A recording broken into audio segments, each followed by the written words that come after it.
Voilà le résultat de la tempête donc a eu lieu dans la nuit du 1er novembre au 2 novembre 2023. Voilà. Donc là, un arbre qui est chez ma voisine. Je sais pas ce que c'est comme arbre exactement. Enfin voilà, donc il était chez la voisine et il est rendu chez moi.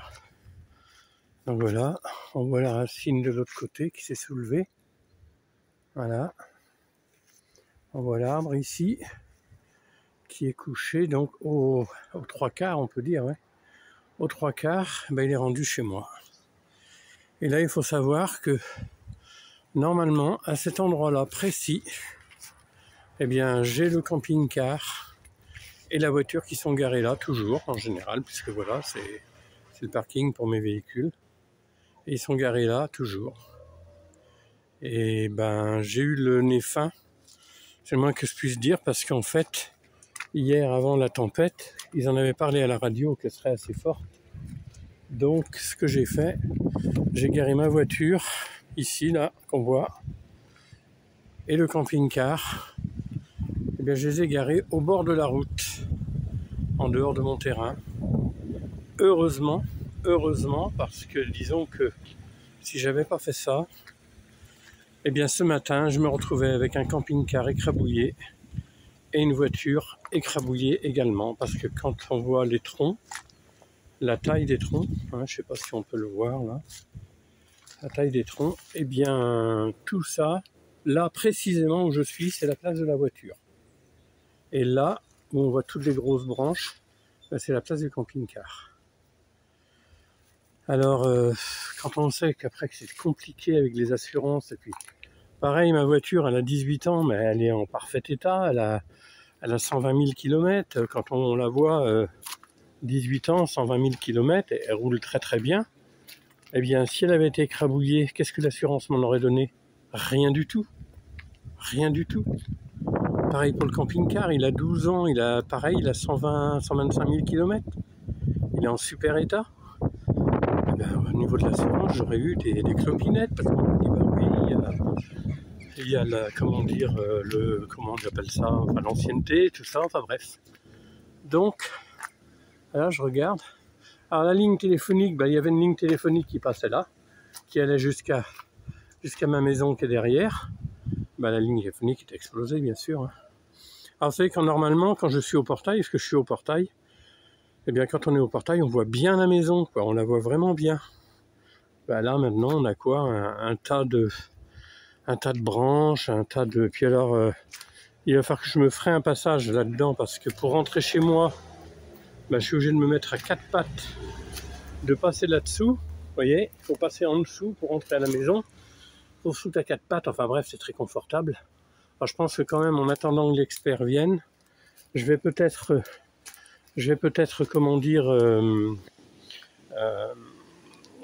avec une tronçonneuse, au moins couper des bouts. Là, c'est la gouttière là, qui a été explosée aussi. La gouttière du préau a été explosée. Voilà. Donc ici, ben, le toit du préau, pareil, là il y a un préau qui sert pour le bois, enfin tout ça. Le toit est complètement explosé, là sur le devant, c'est pareil, gouttière explosée, toiture explosée. Donc là on voit l'arbre, là on voit tous les débris de branches qui sont au sol.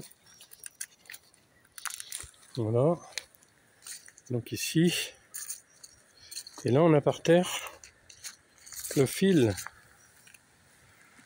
téléphonique, voilà, qui relie la maison, hein. La maison qui est là-bas. Donc il n'y a plus de fil téléphonique, c'est pas grave, hein, il y a pire. Hein. Même, bon maintenant tout ça c'est des dégâts, c'est des végétaux qui sont écrabouillés par terre.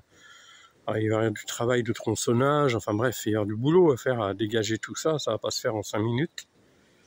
Mais bon, il n'y a pas de personnes victimes physiques, mes véhicules ont été sauvés, parce que je les ai prématurément, je les ai sortis hier et du coup, ben voilà, ils ont été épargnés. Mais si j'avais pas eu cette idée de me dire, bon, ce serait peut-être plus prudent de mettre les véhicules à l'écart des arbres, Là, ce matin, oui, effectivement, je me retrouvais avec un camping-car bien amoché et à mon avis, comme on m'aurait dit, ben, maintenant il n'y a plus qu'à le mettre à la casse, c'est pareil pour la voiture, quoi. Bon, bah, c'est comme ça, alors après, on va pas trop se plaindre, hein, parce que y a des gens certainement qui ont peut-être eu leur toiture arrachée, voilà, beaucoup plus grave, hein. Bon, c'est jamais très agréable, c'est certain, on s'en passerait bien, hein. Mais bon, c'est comme ça, et puis c'est tout, on n'a pas le choix, il faut faire avec, hein. Voilà, donc on va peut-être avoir encore une belle averse à tout à l'heure. Donc voilà, hein, petite vidéo sur le dégât de cette tempête du 1er au 2 novembre 2023. Donc maintenant, ben, on va voir, parce que la propriétaire d'à côté, la personne est décédée au mois d'août. Donc je ne sais pas au niveau de l'héritage qui est l'héritier, comment ça va se passer, c'est chez le notaire, enfin je pense que ça va être un petit peu compliqué de démêler tout ça. Bref, à chaque jour suffit sa peine. Voilà, je vous souhaite une bonne journée à tous et puis à bientôt pour une vidéo plus sympa.